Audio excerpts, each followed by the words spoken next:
Thank you. And now recognize Ranking Member Frost for his 5 minutes. Thank you, Mr. Chairman. No two students are the same, and students across our diverse country do need options when it comes to education, but these options have to be proven to work. Some of the proposals being uplifted today have been implemented in my state of Florida for the last 20 years while enriching private school executives while failing students, specifically diverting funds from public school to poorly regulated charter and private schools. And one of my colleagues just, went on a rant a little bit about how things were before. I don't want things to go completely to how they were before, but for people like me. But I will say that I think part of what was left out of that I think is really important to know is how much wealth inequality we have in this country versus what we had before. That every presidency, Democrat and Republican, since Ronald Reagan, the wealth inequality in this country has gotten worse and worse and worse and worse. And yes, it has put students at a disadvantage. And I know this very freshly as a 28-year-old member of the United States Congress. Coming out, seeing the friends around me who I went to school with struggle to find work, struggle to put that four-year degree that they have crushing student debt with to work. Last presidency, we said, you know what? You're right. My colleague is right. So many people have been sold this lie, they got the four-year degree, and now they can't find work, and they have crushing student debt. Let's alleviate some of that student debt to help them so they can start their business, so they can go to trade schools, so they can do what they want to do. And it was my Republican colleagues that fought against us.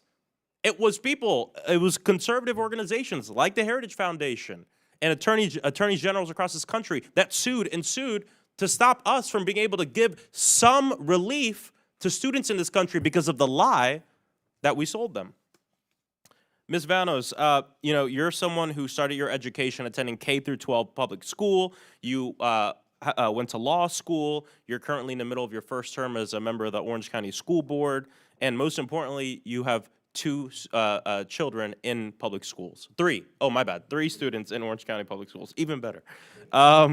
And I remember when you were talking about Adam and the amazing work he did. I actually was one of the community leaders that went to the Holocaust exhibit that he made, which I think was really important for students to go through, to learn about hate, to learn about bigotry, to learn what it looks like and what it sounds like as well.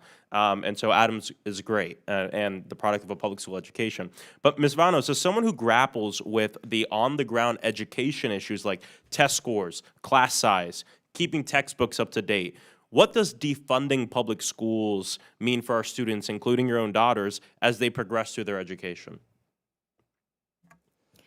Yeah, I think defunding public schools has vast consequences for our public school students. I think it looks like, number one, losing highly qualified, experienced teachers. I mean, our schools are nothing without our teachers, and when we can't pay our teachers a living wage, like I said, there's a teacher in my district who works a second job at Target. I see her there. So when we can't retain and recruit the best teachers and minimize that teacher turnover in school, that directly impacts our students.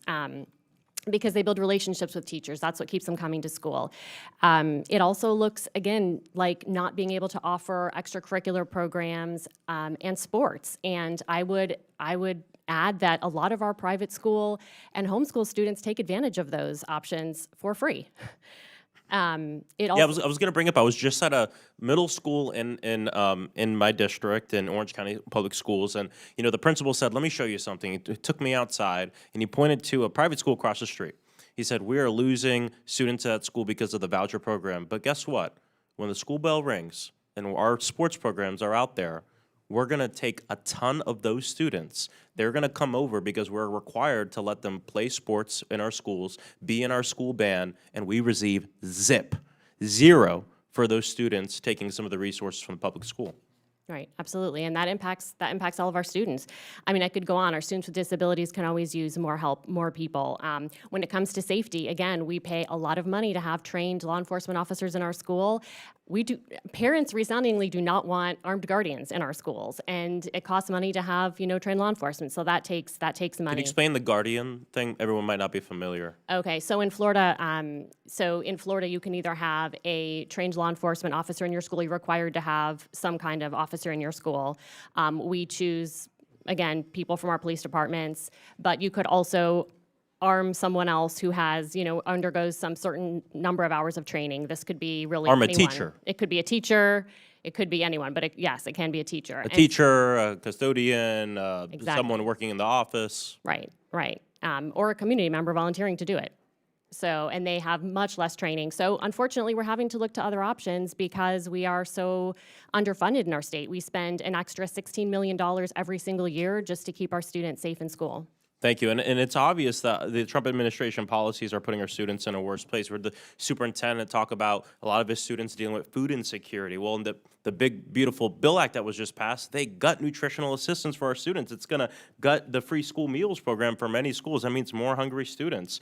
I agree with a lot of what you said on the trades. The Department of Labor, unfortunately, right now is deprioritizing important programs that help young people get into the trades. It's Workforce Innovation, Opportunity Act, and Youth Build, which I think Youth Build is one of the most important programs our country's put forth to give our students the skills they need to get into the trade. So I really appreciate your time, and I yield back.